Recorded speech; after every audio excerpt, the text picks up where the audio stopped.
দায়িত্ব আর কর্মের মাঝে হেরে যায় হাজারো ছেলের স্বপ্ন। একটা কথা কি ভাই, সকালবেলা ঘুম থেকে উঠছেন, ওই মুহূর্তে ফ্যামিলি থেকে বাপ বা মা কেউ আইসা কি কইছে আপনি গো যে সারাদিন কি করলি, খালি ঘুমাস আর খাস, কোনো কাজ কাম করস না?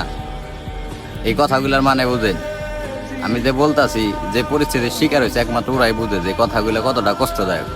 অথচ ফ্যামিলির মানুষগুলো কিন্তু জানে না যে শুধু আমি না, আমার মতো হাজার হাজার ছেলে আছে যারা নাকি আমার চেয়ে মানে নিজে গোছে বেশি স্বপ্ন দেখে গেলাম তার ফ্যামিলির নিয়ে। আমি মনে করি মানে বেশিরভাগ পোলাপানেরই আমাকে মতো যারা মধ্যবিত্ত ঘরের সন্তান, বেশিরভাগ পোলাপানেরই নিজের চেয়ে বেশি স্বপ্ন তার ফ্যামিলি নিয়ে।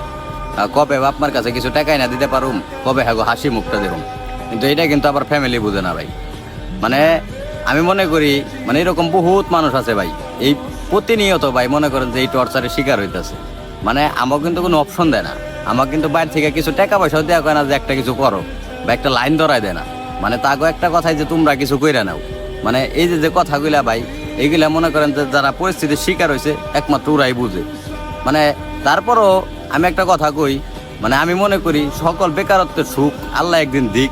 আর আমি মনে করি প্রত্যেক বাবা মার মুখে যেন আমাদের মতো যারা সন্তান আছে সবাই একদিন হাসি ফুটাক, আল্লাহ সবার মনের আশাগুলো পূরণ করুক।